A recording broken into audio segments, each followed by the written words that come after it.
पाकिस्तान ने पहले भी घुसपैठ की कार्रवाई यहीं से की थी। ऑपरेशन सिंदूर के दौरान इन बंकर्स को तबाह भी हालांकि किया गया था। अब खबर यह है कि इन डिफेंस पर वॉच टावर्स साथ ही सिग्नल जैमर्स लगाए गए हैं। इस काम में पाकिस्तानी फौज दूसरे देशों की भी मदद ले रही है। हम आपको जो तस्वीरें इस वक्त दिखा रहे हैं उनमें आपको पाकिस्तानी एसएसजी के जवान नजर आ रहे हैं, साथ में उनके बंकर्स भी साफ साफ देखे जा सकते हैं। और ये जो एसएसजी जवान हैं आप देख सकते हैं कि किस तरह से वहां एक बार फिर से बंकर बनाने का काम कर रहे हैं। ऑपरेशन सिंदूर के दौरान इन्हीं बंकर्स को भारत ने पूरी तरह से तबाह कर दिया था, लेकिन एक बार फिर से यहां पर बंकर्स बनाए जा रहे हैं, वॉच टावर्स बनाए जा रहे हैं, सिग्नल को जैम करने के लिए इक्विपमेंट्स लगाए जा रहे हैं।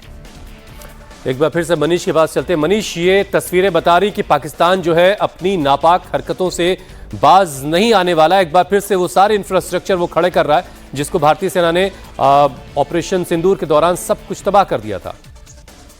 हुसैन, पाकिस्तान की आर्मी जैसा कि लेफ्टिनेंट जनरल मनोज कटियार ने भी इस बात को कहा था कि वो नहीं चाहती कि कहीं से भी भारत और पाकिस्तान के बीच कोई भी शांति व्यवस्था कायम हो, और यही वजह है कि एक बार फिर से ऑपरेशन सिंदूर के बाद इन्फिल्ट्रेशन यानी घुसपैठ की कोशिश की गई। उसके अलावा लाइन ऑफ कंट्रोल पर कई टारगेट्स ऐसे सेट किए गए, कई ऐसी जगह थी जहां से घुसपैठ करने के साथ साथ ये कोशिश की गई कि एसएसजी के कमांडोज जो बॉर्डर एक्शन टीम है उनको घुसपैठ करवाएं, लेकिन भारतीय सेना का एंटी इन्फिल्ट्रेशन ग्रिड बहुत ही मजबूत है जिसकी वजह से पूरी तरह से विफल हुआ। अब तस्वीरों की बात कर लेते हैं। ये तस्वीरें कोटली, भट्टल, उसके अलावा जो बाकी निकियाल, जंदरूट, खुरेटा, उन सभी एरियाज की है, और ये बिल्कुल क्लियर करता है कि इस समय जो रेगुलर मिलिट्री है उसके साथ एसएसजी के कमांडोज को डिप्लॉय किया गया है। उनको सिविल कपड़ों में रखा गया है ताकि ह्यूमन शील्ड के तौर पर वो ऐसा प्रतीत हो कि सिविलियंस भी वहां पर हैं।